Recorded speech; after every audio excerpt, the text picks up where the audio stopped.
Herkese merhaba. Bugün bir önceki videomda yapmış olduğum ince silindir çanta için kese yapacağız. Bunun için gerekli malzemeler saten kumaş, dikmek için ip ve dikiş iğnesi, toplu iğne, makas, 2 adet inci ve tül organizer. Videoma başlamadan önce kanalıma abone olmayı, bildirimleri açmayı, beğenmeyi, yorum yapmayı lütfen unutmayın. Videomuzun yapımına başlayabiliriz. Öncelikle 40 santimlik bir kumaş kestim. Saten kumaş. Bunu 2'şer santimlik aralıklarla ayırdım, çizdim. Burayı ağız kısmını yapacağız. Diğer tarafına da aynı şekilde. Kumaş şöyle bütün 40 santim.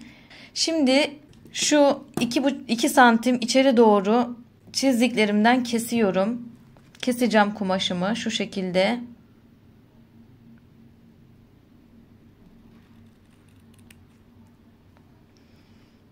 Şu şekilde keseceğim.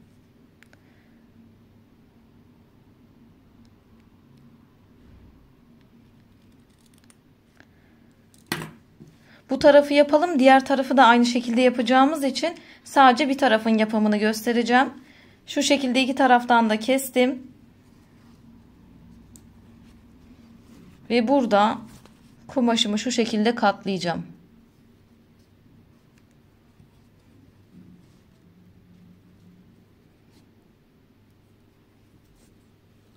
Buraya hemen iğne takalım. Çünkü kayan bir kumaş. Dikerken düzgün dursun diye sabitliyorum.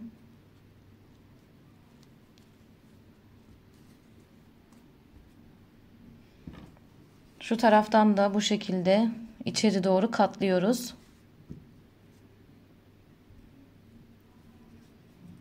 Katladığım yerden iğne takacağım.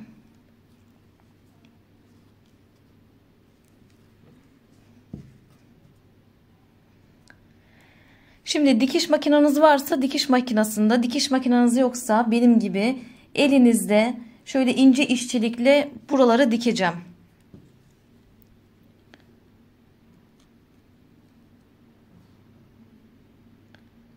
Şöyle çok ince bir iğne aldım bu arada. Dikiş iğnesi.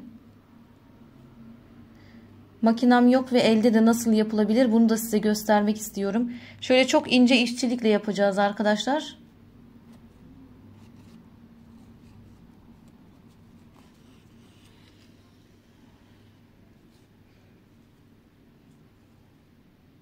Şu şekilde burayı da şu karşı tarafı da dikelim gelelim. İki taraftan da diktim. Şimdi bunu şu şekilde katlıyoruz. Birinci katlama şu son çizgiye gelecek. İkinci katlama şu şekilde şuraya şu kestiğimiz yere denk gelecek şekilde 2 kez katlıyoruz. Normalde buraya ütü de yapabilirsiniz çizgileri belirgin olsun diye.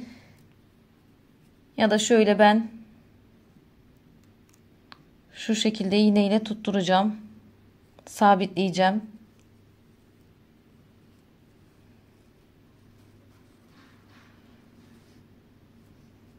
Yukarıdan da sabitleyeceğim.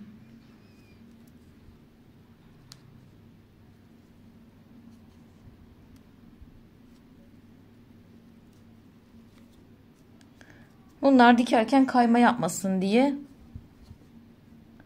düzgün dikebilelim diye sabitliyoruz.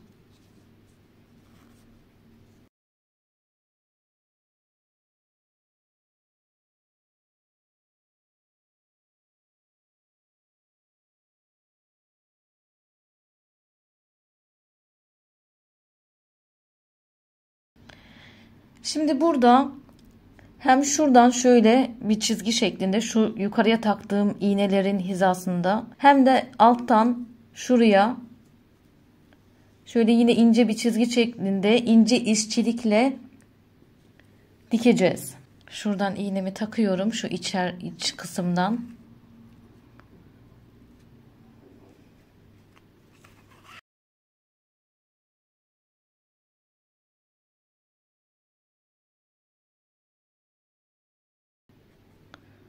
Burada dediğim gibi makineniz yoksa çok ince işçilik yapmanız gerekir.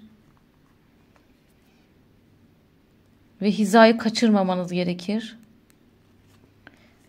Acele etmeden sabırla yapmanız gerekiyor. Güzel olması için, şık olması için.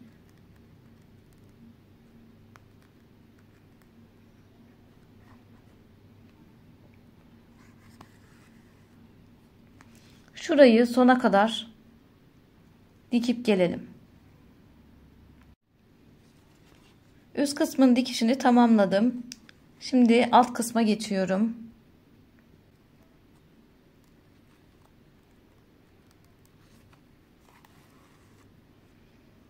Şuradan girişimi yaptım.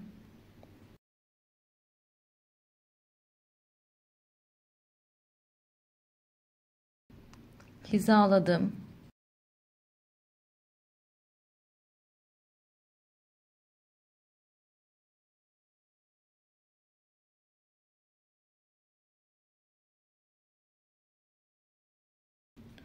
Şu arası boş kalacak. Şu aradan kurdela geçireceğiz çünkü. İp, kurdela artık ne geçirmek istiyorsanız. O yüzden o arası boş kalacak.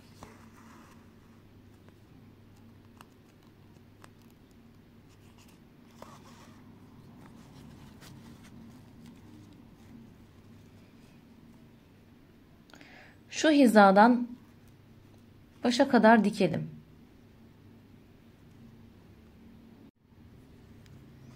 Başa kadar diktim. Şöyle düğümlerimizi atalım.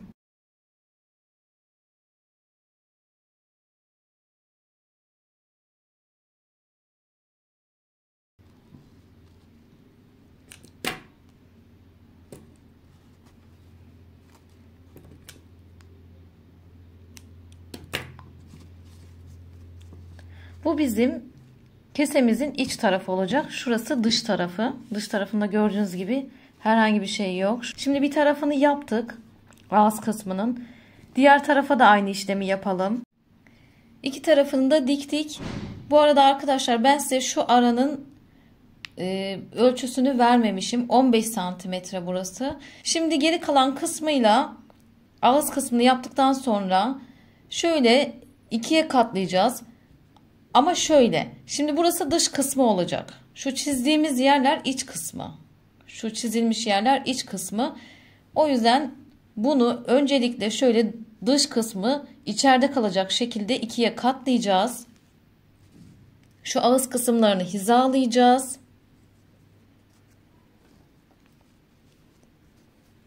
Şöyle buradan hatta çizgisi olsun diye ütü yapabilirsiniz. Şöyle üst üste getirip bu kenarları da şuralara denk gelecek şekilde bakın şu şekilde dikeceğiz. Şuralara denk gelecek, şu ağız kısımlarına denk gelecek hizalarda dikeceğiz buralardan. Fazlalık kısmı kalırsa da onları keseceğiz makasla. Şimdi bunları da sabitleyelim iğneyle.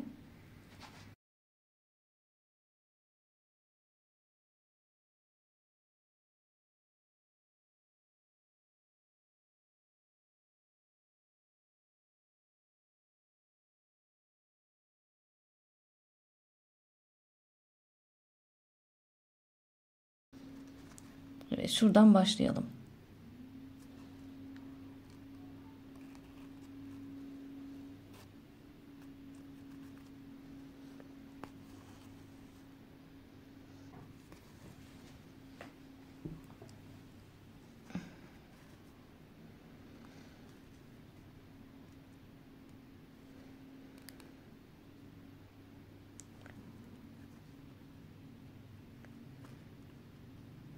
Yine şöyle aynı hizadan ince işçilikle aşağı kadar şuraya kadar dikelim. Ve karşı tarafı da dikip gelelim arkadaşlar. İki tarafı da bu şekilde dikelim ve gelelim. İki taraftan da diktim. Şurada bakın şurada şu iki tarafı tek katlarından şöyle birbirine dikeceğim.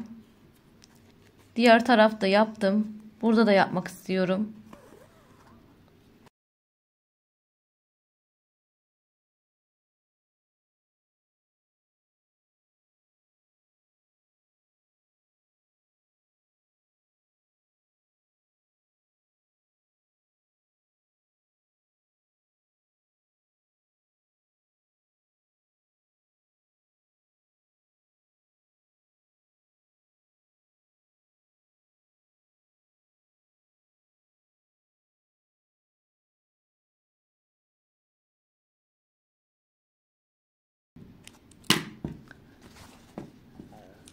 Dikme işlemimiz bitti. Şimdi burada yapacağımız işlem şu kenarlardan, fazlalıklardan şöyle yukarı doğru kesip alacağız.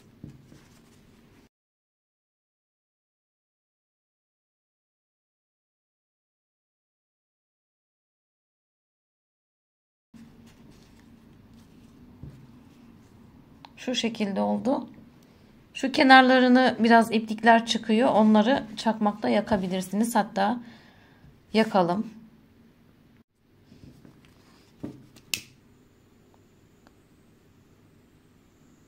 Şöyle sökülme yapmasın diye.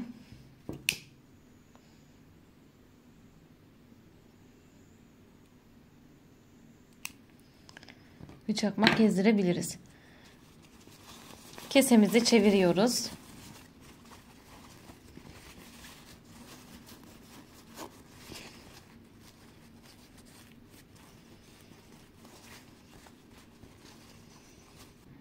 Burada yapacağımız işlem şöyle çatal iğne yardımıyla şöyle tül organizerlerimi şuradan aralardan geçirmek olacak.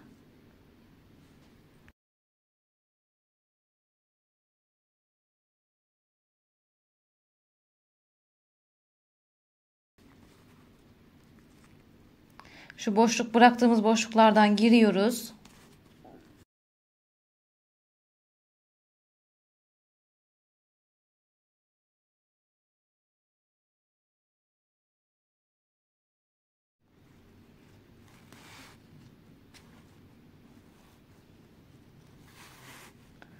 Karşı taraftan devam edeceğim.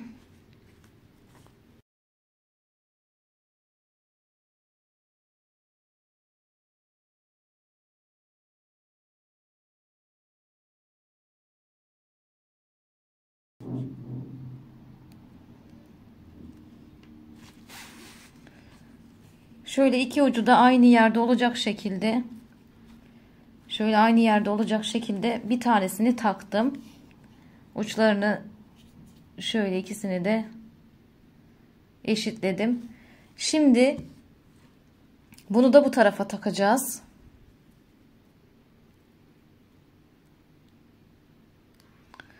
Bunun için de yine aynı yerlerden geçirelim.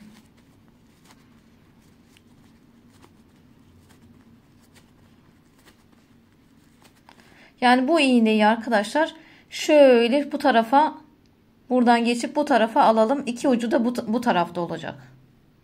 İki tarafı da taktım. Son olarak bu uçlara şöyle boncuk takmaya çalışacağım.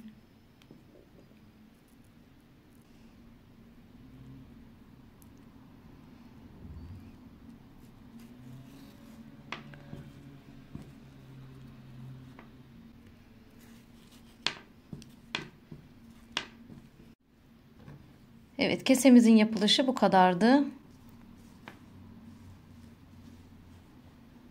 Videomu beğendiyseniz beğenmeyi, bildirimleri açmayı, yorum yapmayı, en önemlisi abone olmayı lütfen unutmayın. Bir sonraki videoda görüşmek üzere, hoşça kalın.